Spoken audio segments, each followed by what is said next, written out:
kun lähdetään niin miettimään näitä lyhyen ilmaisun eri alalajeja, niin sitä, että millä tavalla niissä lähestytään sitä yhtä ajatusta. Yksi tapa on tietenkin niin kuin väittää jotakin. Sen ei tarvitse olla välttämättä niin kuin totta, vaan sä voit lähteä todistamaan jotain sellaista, mikä ei ole totta. Tai että kaikki naiset, jotka vie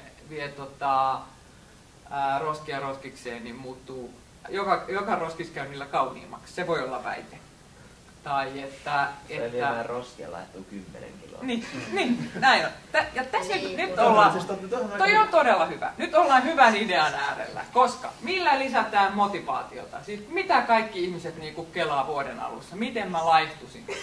Jos mies tekee nettiin videon, että vie roskia, laihdut niinku, vai kilon joka kerta, niin joku lähtee kyllä kokeilemaan. Ja siis se on hauska ajatus. Se on yllättävä ajatus, se on hauska ajatus. Tämän tapaisia me nyt täällä etittää. Eli kirjaahan toi ylös, sä voit tehdä siitä jonkun luonnoksen. Ja sen ei todellakaan, näiden ajatusten ei tarvitse pitää paikkansa. Tärkeintä on se, että me saadaan ihmiset niin kuin hetkeksi miettimään tätä asiaa, ehkä muuttamaan toimintaansa ja hetkeksi pysähtymään sen asian äärelle. Yksi, mikä on ihan hirveän toimiva ja ainakin muuhun puree, on vitsi. Siis että tekee aiheeseen liittyvän niin kuin jonkun hauskan jutun. Vähänhän nämä eri mallit niin kuin esiintyy usein sekamuodoissa. Tässä sun väitteessä oli mukana vähän vitsiä, mutta esimerkiksi tällaisen roskaamiseen liittyvän käsikirjoituksen voi lähteä kokonaankin kirjoittamaan niin kuin vitsin tai niin kuin sketsin pohjalle. Yksi hyvä keino on, niin kuin, ja taas tullaan siihen, että asiat esiintyy niin kuin limittäin. On niin kuin vertaus tai rinnastus, että laitetaankin sitä roskaa edustamaan joku muu asia. Tai pyöräytetään katsojan päässä asia niin, että sitä roskattavaa ympäristöä edustaakin joku muu asia. Ja tosiaan se, että jos sä lähdet kuvaamaan laajaa kuvaa tuolta ulkoa, missä näkyy tuolla niin kuin lumihangessa yksi roska tuolla ja toinen tuolla, se ei ole kauhean tehokas. Mutta jos sä rakennat sellaisen niin kuin fiktion, missä sun himaan pyydät koko koululuokkaas näyttelee ja sinne ryntää tyyppejä ja kaikilla on jotain evästä ja ne pitää siellä piknikin ja häipyy. Kuulostaa meidän luokan retkipäivältä. Yksi tuo koiransa sinne paskalle. Niin, ja tuo koiransa. Se erittäin, se tulee hieno ja ilmeinen toinen toisensa perään. Eli sekin voisi olla tosi elegantti, että kuvaatte sisätiloissa, kun joku tulee koiransa kanssa ja se koira paskantaa lattialle ja kävelee pois, ja kun tää taltioitaisiin. Jos se on niin kuin videolla, niin kyllä se sisältää väitteen ja vitsin ja rinnastuksen. Sitten tietenkin on ihan puhdas niin kuin tarina. Sitten voi lähteä siltäkin. Ja tarina taas sisältää usein väitteen. Väitteen voi esittää niin kuin dokumentaarisin keinoin näyttämällä todellisuuden palasia ja yhdistelemällä niistä jonkun väitteen, joka ei ole totta. Esimerkiksi tämä, että on vaaka, nainen katsoo, painan 79 kiloa, kävelee roskakorille, tulee takaisin, menee vaakaan, painan 76 kiloa, menee roskikselle, niin tämä on siis väite ja se on fiktiivinen, mutta se ei ole silti suorastaan tarina. Mutta sitten teillä on mahdollista kirjoittaa myös tarinoita, jotka tekevät roskien keräämisestä jotenkin niin kuin mediaseksikkäämpää. Kaikki mahdolliset, niin kuin että rakkaustarina, action-tarina, siis tyypistä, joka on päättänyt pelastaa koko kaupungin, tai siis melodraama ihmisestä, jonka koko elämä tuhoutuu jätteen takia, tai pornoelokuva, missä jollain ei ole alushousuja ja se lyhyessä hameessa poimii niitä roskia. Kaikki tarinan tyypit. Eli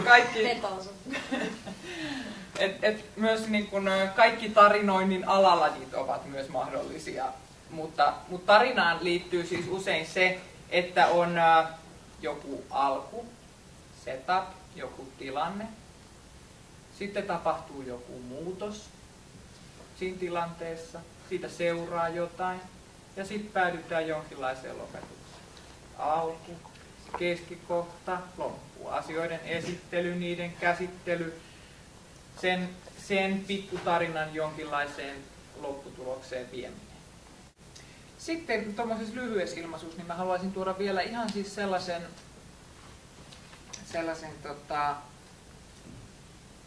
yhden niin kuin ajatustyypin heittää tähän, joka on niin kuin tämmönen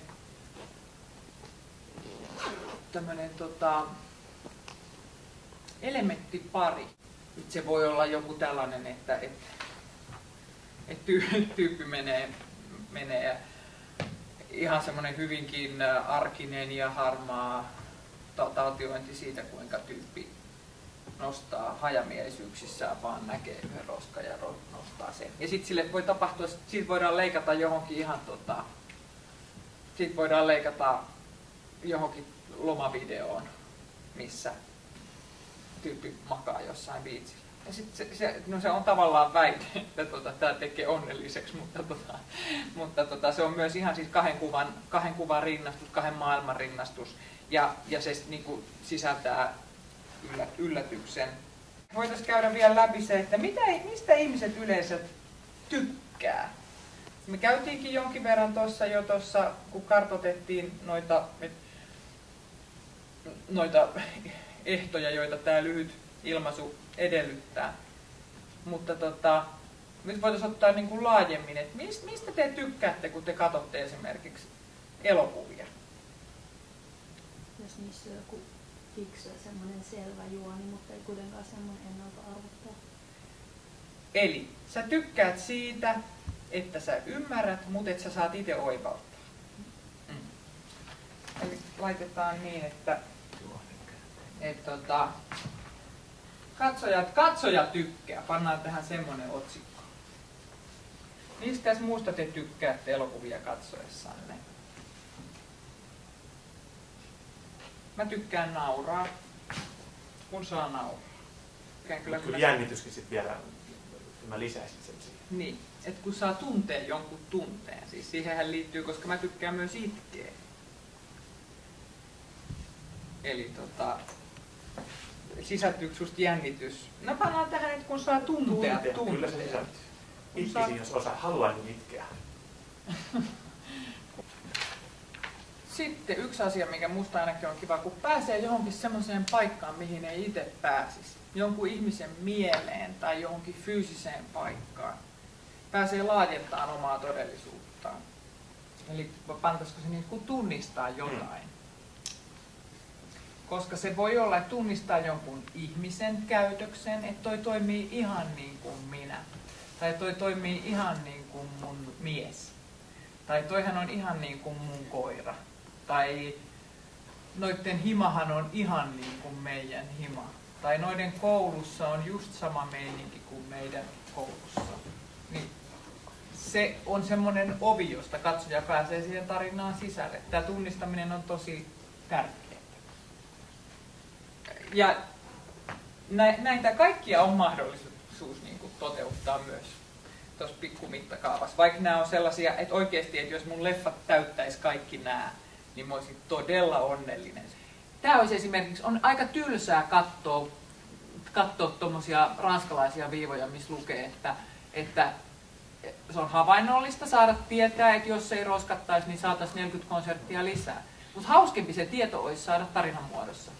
Hauskempi niin kuin katsoa se storia oivaltaa, että hitto vieköön, että näinhän tässä menisikin, että johonkinhan ne rahat vapautus.